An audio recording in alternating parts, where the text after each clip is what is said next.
우리 다 함께 사도신경으로 신앙 고백하면서 1월 28일 새벽 기도회를 하나님 앞에 올려드리겠습니다. 전능하사 천지를 만드신 하나님 아버지를 내가 믿사오며 그 외아들 우리 주 예수 그리스도를 믿사오니 이는 성령으로 잉태하사 동정녀 마리아에게 나시고 본디오 빌라도에게 고난을 받으사 십자가에 못 박혀 죽으시고 장사한 지 사흘 만에 죽은 자 가운데서 다시 살아나시며 하늘에 오르사 전능하신 하나님 우편에 앉아 계시다가 저리로서 산자와 죽은 자를 심판하러 오시리라. 성령을 믿사오며 거룩한 공회와 성도가 서로 교통하는 것과 죄를 사하여 주시는 것과 몸이 다시 사는 것과 영원히 사는 것을 믿사옵나이다. 아멘. 우리 찬송 205장, 통합찬송가 236장입니다. 찬송 205장, 통합찬송가 236장입니다.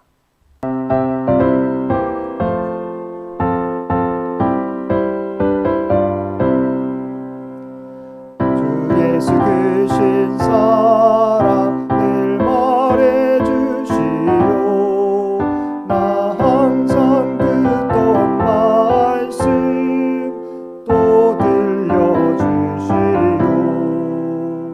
정해지 않는 천국 주 예수 계신 곳 나 밝히 알아듣게 또 들려주시오.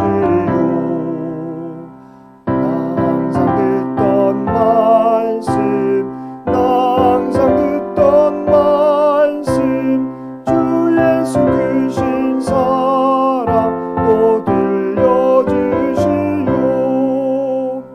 아침에 있을 방울 쥐 사라짐 같이 내 기억 부족하여 늘 잊기 쉬우니 잘 알아듣기 쉽게 늘 말해주시오. 날 구속하신 사랑 또 들려주시오. 나 항상 듣던 말씀 나 항상 듣던 말씀 주 예수 크신 사랑 또 들려주시오. 주 예수 나를 위해 이 세상 오셔서 날 구속하신 은혜 말하여 주시오. 나 같은 사람 위에 주 보혈을 흘렸네.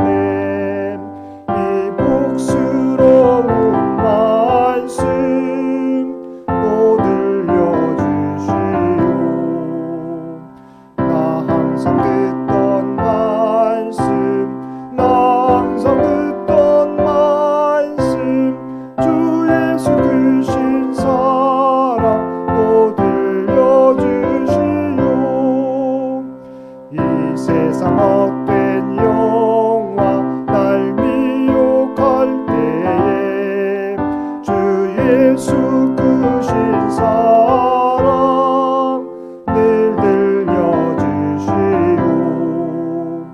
천국의 빛난 영광 내 눈에 비칠 때 주 예수 크신 사랑 또 들려주시오. 나 항상 듣던 말씀 나 항상 듣던 말씀 주 예수 크신 사랑 또 들려주시오. 오늘 우리에게 주신 하나님의 말씀 누가복음 8장 1절에서 18절까지 말씀입니다. 누가복음 8장 1절에서 18절까지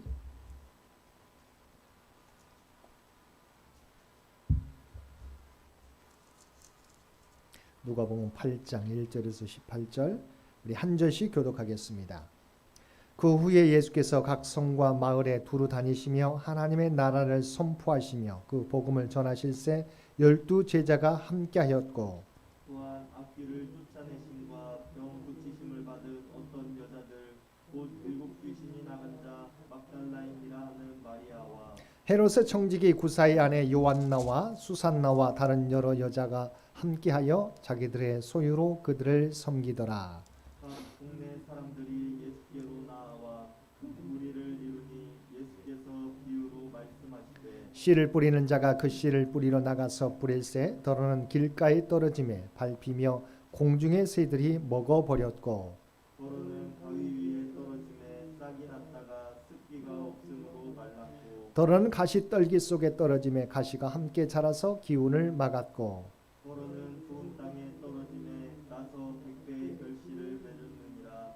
이 말씀을 하시고 외치시되 들을 귀 있는 자는 들을지어다. 제자들이 이 비유의 뜻을 물으니 하나님 나라의 비밀을 아는 것이 너희에게는 허락되었으나 다른 사람에게는 비유로 그들을 구하도 보지 못하고 들어도 깨닫지 못하게 하려 함이라. 이 비유는 이러하니라. 씨는 하나님의 말씀이요 길가에 있다는 것은 말씀을 들은 자니 이에 마귀가 가서 그들이 믿어 구원을 얻지 못하게 하려고 말씀을 그 마음에서 빼앗는 것이요. 바위 위에 있다는 것은 말씀을 들을 때 기쁨으로 받으나 뿌리가 없어 잠깐 믿다가 시련을 당할 때 배반하는 자요. 가시떨기에 떨어졌다는 것은 말씀을 들은 자이나 지내는 중 이생의 염려와 재물과 향락의 기운이 막혀 온전히 결실하지 못하는 자요. 좋은 땅에 있다는 것은 착하고 좋은 마음으로 말씀을 듣고 지키어 인내로 결실하는 자니라. 누구든지 등불을 켜서 그릇으로 덮거나 평상 아래에 두지 아니하고 등경 위에 두나니 이는 들어가는 자들로 그 빛을 보게 하려 함이라. 숨은 것이 장차 드러나지 아니할 것이 없고 감추인 것이 장차 알려지고 나타나지 않을 것이 없느니라. 그러므로 너희가 어떻게 들을까 스스로 삼가라.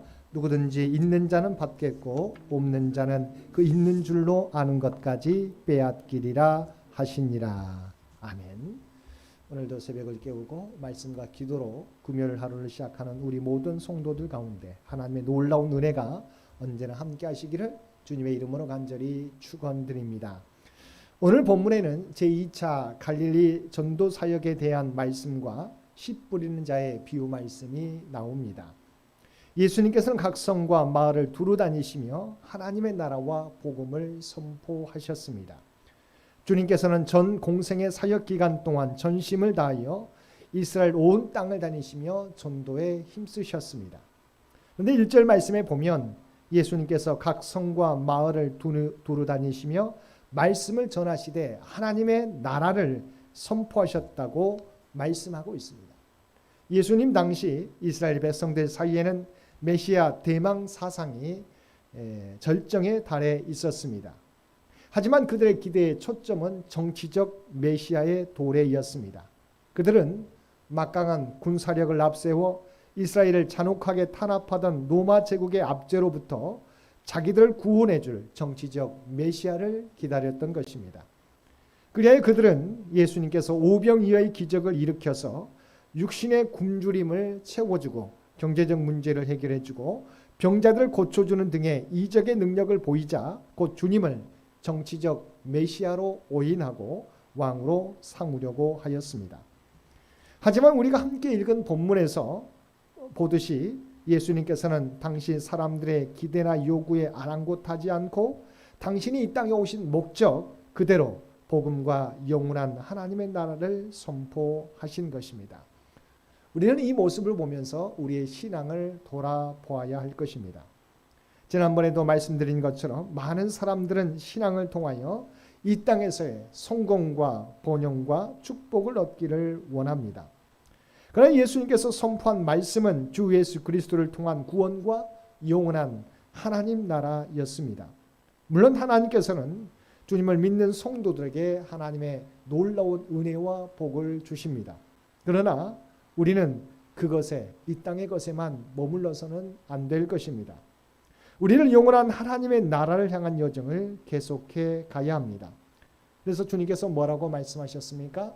나를 따라오려거든 자기를 부인하고 자기 십자가를 지고 나를 따를 것이라고 말씀해 주셨습니다. 우리가 이 세상을 살아갈 때 이 땅에서 누리는 복만 추구하는 삶이 아니라 주님이 선포해 주신 영원한 하나님의 나라를 준비하며 살아가는 저와 여러분들 되시기를 바랍니다. 두 번째 본문은 주님을 따르는 사람들이 12 제자 외에 주님으로부터 은혜를 받았던 많은 여인들이었음을 2절과 3절 말씀을 통해서 말씀해 주고 있습니다. 그들은 단순히 주님을 따르는 자에 머무는 것이 아니라 자신들의 소유로 예수님과 제자들을 섬겼습니다. 누가복음의 저자 누가는 이를 통해 당시의 사회적 장벽들, 즉 유대인과 이방인, 자유인과 노예, 부자와 가난한 자, 남자와 여자의 장벽이 복음에 의해 무너졌다는 사실을 드러내 주고 있습니다. 주님께서는 남녀노소, 빈부격차, 유대인과 이방인의 구별 없이 주님을 영접하는 모든 사람들을 주님의 일꾼으로 삼아 주시는 것입니다. 세 번째, 예수님께서는 씨 뿌린 자의 비유 말씀을 이어서 전해 주셨습니다. 이 비유에 보면 씨와 씨 뿌리는 자와 네 종류의 땅이 나옵니다. 우리가 잘 알고 있는 것처럼 씨는 무엇을 의미합니까? 하나님의 말씀을 의미합니다. 씨 뿌리는 자는 하나님 또는 복음 전도자를 상징합니다. 그리고 네 종류의 땅은 각기 복음을 대하는 사람들의 다양한 마음 상태를 의미합니다. 그런데 우리가 이 비유 말씀을 보면서 주목할 것은 땅의 종류와 관계없이 씨를 뿌리는 자나 씨앗은 항상 동일하다는 사실입니다. 즉 말씀은 동일한 하나님의 말씀이며 그 뿌리는 자도 동일한 한 사람인 것입니다.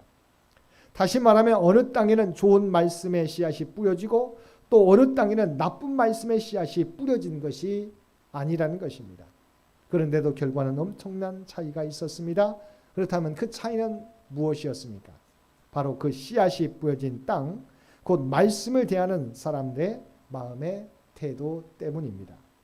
그러면 네 가지 마음밭에 대해서 살펴보겠습니다. 5절 말씀에 보면 씨를 뿌리는 자가 그 씨를 뿌리러 나가서 뿌릴새 더러는 길가에 떨어짐에 밟히며 공중의 새들이 먹어버렸고라고 말씀하고 있습니다. 여기서 길가는 길을 따라라는 뜻으로서 밭과 밭 사이에 난 좁은 길을 가리킵니다. 그런데 이 길은 사람들의 잦은 왕래로 인해 단단하게 굳어져 있기 마련이므로 씨앗이 뿌려진들 뿌리를 내릴 수가 없습니다. 따라서 길가란 마음의 문을 걸어 굳게 잠그고 복음을 받아들이길 아예 처음부터 거부하는 자의 마음 상태를 가리킨다고 할 수 있습니다. 그런데 이들이 복음을 듣고도 복음의 열매를 맺지 못하는 것은 그들의 마음이 완고하기 때문일 뿐만 아니라 여기는 또 다른 이유도 있습니다. 그것은 바로 공중의 새들이 와서 그 마음밭에 뿌려진 복음의 씨앗을 먹어버리기 때문입니다. 여기서 공중의 새가 의미하는 바가 누구입니까?